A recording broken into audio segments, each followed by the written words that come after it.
Video games have always given the player a specific goal, whether it's to save the world, kill the dude, or save some misses. You always have a clear goal. Sometimes it's a simple point A to B, and shit, that's great and it's fun, and that doesn't mean the game is bad. Raycevick made a video a while back about saving the world 1,000 times, but yeah, that's the point. But what if I told you that shit can't be that simple all the time? You see, there's this one video game genre that has always spoken to me, always captivated not just my interest but my attention, making me so addicted to said game because of that infamous one more try. One that has made me happy, angry, scared, all in one play session. Yep, we are talking Roguelikes / lights, or whichever one you want to talk about. This shit is super confusing sometimes, so whatever. When I'm talking about roguelites, you know I'm talking about roguelites. I'm just generalizing, so no bitching in the comments, please. You know what I'm talking about. We're going to be doing this one pretty fast and loose. I'm going to be talking about these beautiful and amazing games in 3 categories, because you know I love my categories. 1, gameplay. Duh. 2, the design, if it makes sense, and how levels are structured and how you get around said levels. And 3 is all that pain and suffering and time wasted worth it. So let's just get into it. The Binding of Isaac has always been one of those games that has really stuck to me. It's simple, weird, but 90% of the time is so frustrating to play, but I love it. This is the earliest game I remember playing that was a roguelite, and I loved it. I love the risk and danger and everything, and the randomness that every item you pick up gives you. Honestly, it's one of my favorite games of all time, like top 5 for sure, because it's always just been such a joy to play through, even if most of the time it ends with a crushing defeat in the last couple floors. Gameplay wise, I mean, it's pretty simple. It's a top-down dungeon shooter thing. I don't know, it's definitely as pure as it can get in terms of roguelites. Every run, you start with nothing depending on which character you play as. Every room, every floor, and every item you find are random. But this game is balanced perfectly in order for you, the player, not to feel like the run is hopeless. You can literally have the shittiest items and the shittiest character, but some way, somehow, if you know your way around the game, and if you know, tips and tricks, some magic in there, if you know some of that stuff, you can make it through. You can defeat Mom's Heart, which is the final boss of the majority of each run. And yeah, you'll definitely also get those super OP runs, and shit, that's where the fun comes in. Getting the perfect items to turn you into a walking machine of death, or having a bunch of little tiny buddies do the job for you without you even moving a finger. Some characters and some runs are built that way specifically. All items have their own unique effects, and some even synergize with others, giving you one big effect that can give you a big advantage or disadvantage. Not just that, but you also got pills and tarot cards. The pills give you random permanent effects, and the cards give you a one-time ability or effect for that given room. And you also have a usable item that is up to you when you want to use it, but if you do, you need to wait for it to charge up. With so many factors to think about, and how each and every run is different from the rest, the more you play, the more items will appear, and the more enemies and bosses will be unlocked.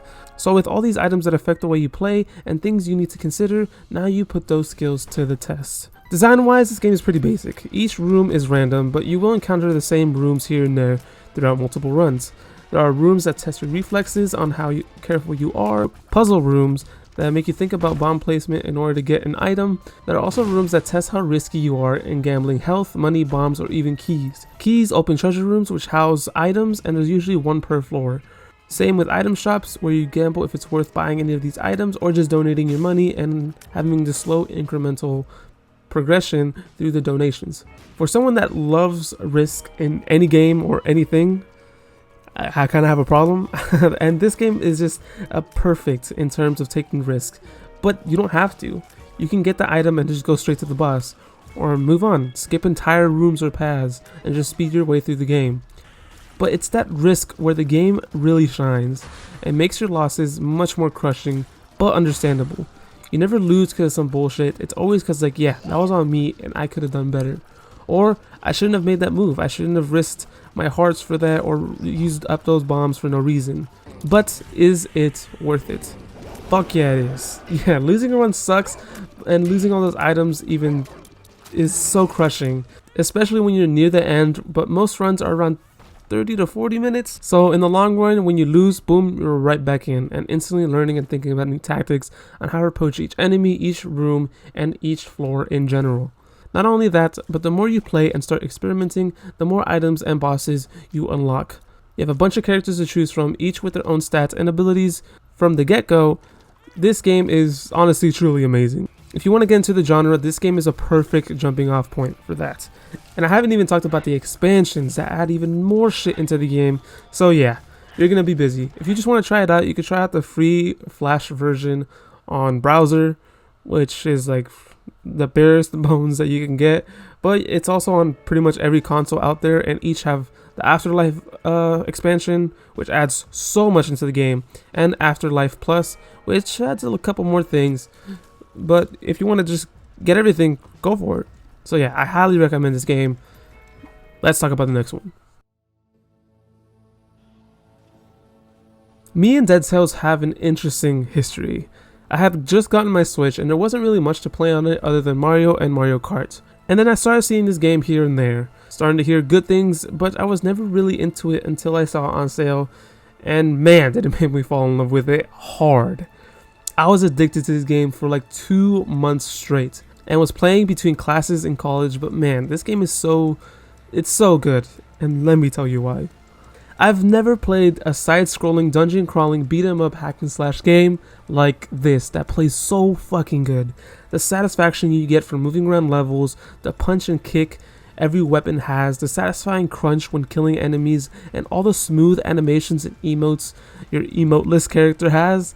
Oh, man, this game is damn near perfect. You start with nothing, duh, but slowly through levels and discovering secrets, you start obtaining weapons and getting gold and cells. And at the end of these levels, you can cash in your money in cells to get more upgrades or even upgrade some of your weapons. Cells buy you permanent upgrades, weapons and abilities that in future runs will appear, and also some that are just permanent, like getting a bigger health flask, which is pretty useful, or even extra money to start off from the start of your run, which is even more useful because you can buy stuff. These permanent purchases were always really cool, and yeah, it makes it a rogue light.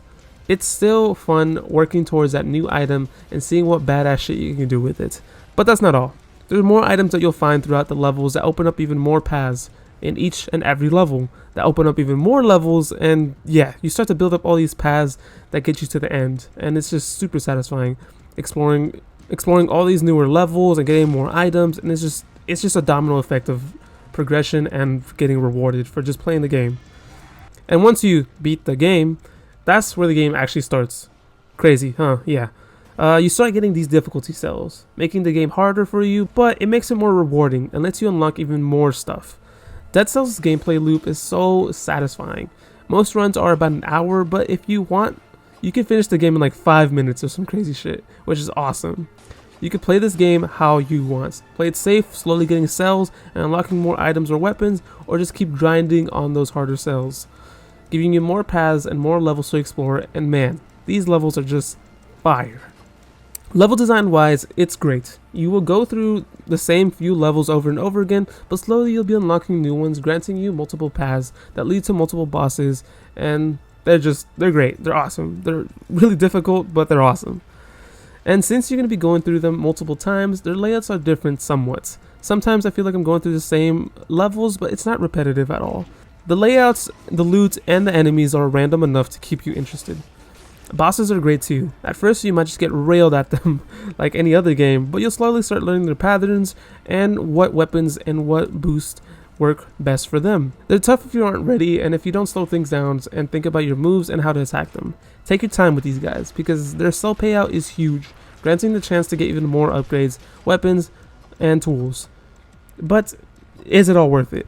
Fuck yeah. Unlike Binding of Isaac, you can make this game as hard as you want it. Like I said before, you don't really have to actually touch any of the boss cells, which boosts your difficulty up. And if that's not for you, no problem. You can go through the game just fine in the standard difficulty, slowly obtaining cells, maxing out your character. Granted, you won't be able to get more items at a certain point, but even then, there's so many items that most of the time I don't use all of them. I find the ones that speak most to me, and that's what I use. You can take your time with it. Take it as slow as you want. This is not, no one's rushing you. Just take your time with this fucking game because it's It's an amazing game. Even then, it's not super difficult. Once you get the hang of the controls, scrolls, and how weapons and gadgets and environments work, you'll be able to speed through everything and kill everything with ease, feeling like such a goddamn badass. And yeah, it's such a rewarding feeling.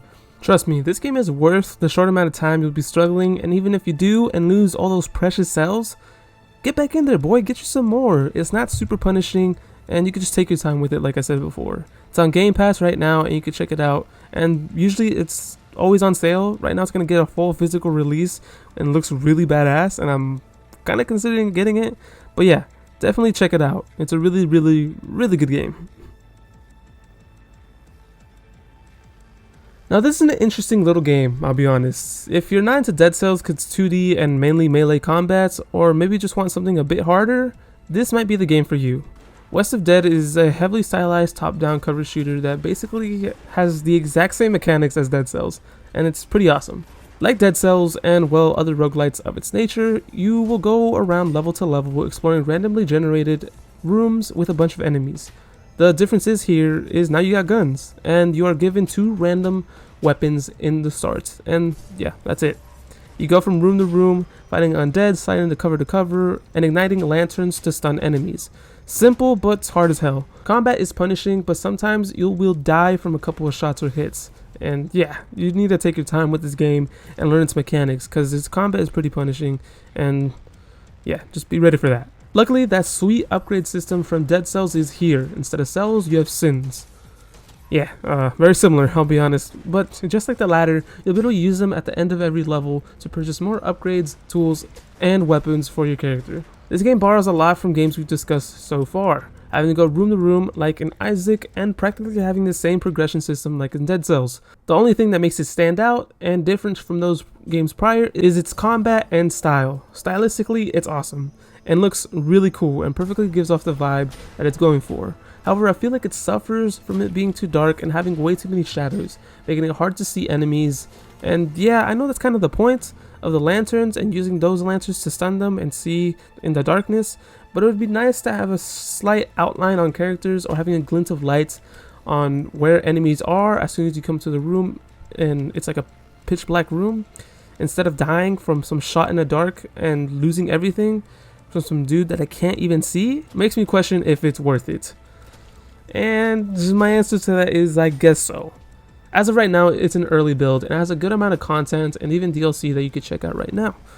But it still has some bugs and things that need to be ironed out. That being said, this game is great and has some pretty interesting ideas, even though those interesting ideas aren't that original, but that's fine. And I definitely see the potential that this game could have. You should definitely check it out if you have Game Pass. It's right there. You don't have nothing to lose from checking it out. So yeah, go for it. So I never really realized how much I loved this genre until I played this game. What a fucking great game.